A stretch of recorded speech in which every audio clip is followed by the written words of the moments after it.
Mm, yeah. Ah, Pull up a chair. This is Shop's Corner.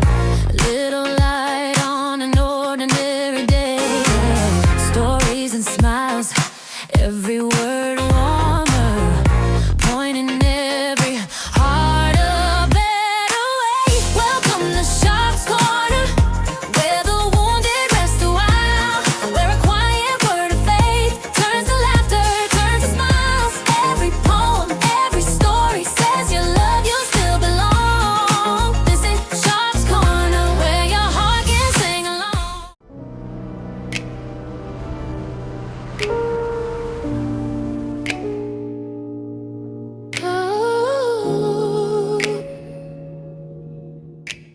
This is Arielle, 30 years old, smart, beautiful, successful, confident in her career, respected in her field.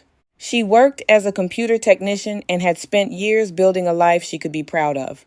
And now, the promotion she had been waiting for seemed closer than ever, from the outside.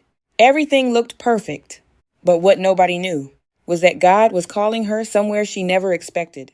It started with a dream, not once. Not twice, but over and over again. A wave, a voice, a message she couldn't explain. Every time she woke up, she could still feel it, as if heaven was trying to get her attention. At first, she ignored it. Maybe it was stress. Maybe she was overthinking. Maybe it was nothing at all. But the dreams kept coming. And so did the feeling that God was asking something from her. So Arielle did what many of us do. She stayed busy. More work. More projects, more overtime, more distractions. Because if she stayed busy enough, maybe she wouldn't have to answer what God was asking her to do. The harder she worked, the louder the emptiness became. The promotion was within reach. The money was coming. The future looked secure.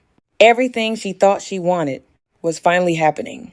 So why did she still feel empty? Everywhere she turned, God kept speaking, through worship, through scripture, through dreams. Through quiet moments she could no longer ignore. And the message remained the same. You were called for more. Then the unexpected happened. The promotion she worked for went to someone else. She smiled, congratulated them, pretended she was okay. But inside, something broke. She didn't understand. God, after everything I've done, why not me? That night, the silence felt heavier than ever. The goals, the plans, the dreams she created for herself. None of them brought peace. For the first time, she stopped asking, why isn't this working? And started asking, God, what are you trying to show me? Standing in front of that mirror, Arielle finally saw what she had been avoiding. She wasn't waiting on God. God was waiting on her, waiting for her to stop running, waiting for her to trust him, waiting for her to believe that his plan was greater than her own. And in that moment, she knew the call was real. For the first time, Arielle stopped fighting. She stopped negotiating. She stopped trying to control the outcome. And there on her knees, she prayed the prayer that changed everything. Lord, not my will, yours. And with that prayer, peace began to replace fear. Then God showed her something she would never forget. The wave wasn't there to destroy her. It was there to redirect her, just as God told Job. The sea can only go where he allows it. Every wave has a boundary. Every storm has a limit. Every season answers to him. And suddenly, Arielle understood. God wasn't punishing her. He was preparing her. But the wave wasn't only about Arielle. It was about the people God was trying to reach. The people drowning in pride, drowning in anger, drowning in jealousy, drowning in fear, drowning in everything they refused to surrender. And God kept reminding her, tell my people to come back to me. Suddenly, the message wasn't a burden. It was an assignment. The moment she stopped running, doors began to open. Not the doors she expected. The doors she was created for. Opportunities appeared. Conversations changed lives. People began reaching out. The message God gave her was reaching the people who needed it most. What started as obedience became purpose. The very thing she once feared became the very thing God used. The message she tried to hide became the message that helped others heal. And standing before those people, Arielle realized something. God never asked her to be perfect. He only asked her to be willing. Because when God calls someone, He equips them for the assignment. And for the first time in her life, Arielle wasn't chasing success. She was walking in purpose. The promotion never came, but God's purpose did, and what she thought was a setback became the very thing that led her into her assignment. Maybe you're watching this today, and you feel a little like Arielle. You're working hard. You're showing up. You're doing everything you know to do. But deep down, something still feels unfinished. Something keeps pulling at your heart. A dream, a purpose, a calling, a direction you never expected God to take you. If that's you, I want to encourage you today.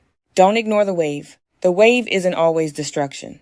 Sometimes it's direction. Sometimes it's God gently moving us away from what we planned, so He can lead us into what He planned. Arielle thought she was waiting on a promotion, but God was preparing her for a purpose. And maybe He's doing the same thing for you. So let me ask you, have you ever been in a season where God was calling you to something greater? Have you ever felt the wave? If so, leave an emoji of a wave in the comments. And if this message encouraged you, please share it with someone who may need to hear it today. Don't forget to like, subscribe, and become part of the Sharps Corner family. Remember, what feels like a setback today may actually be God's setup for your purpose tomorrow. Stay encouraged, stay faithful, and keep trusting the one who knows the end from the beginning. This is Sharps Corner, where stories speak and healing begins. Rain falling on the glass, trying to hold on to the future. While you're calling me past that, I keep reaching for the next thing, thinking it will fill the space. But every door I keep chasing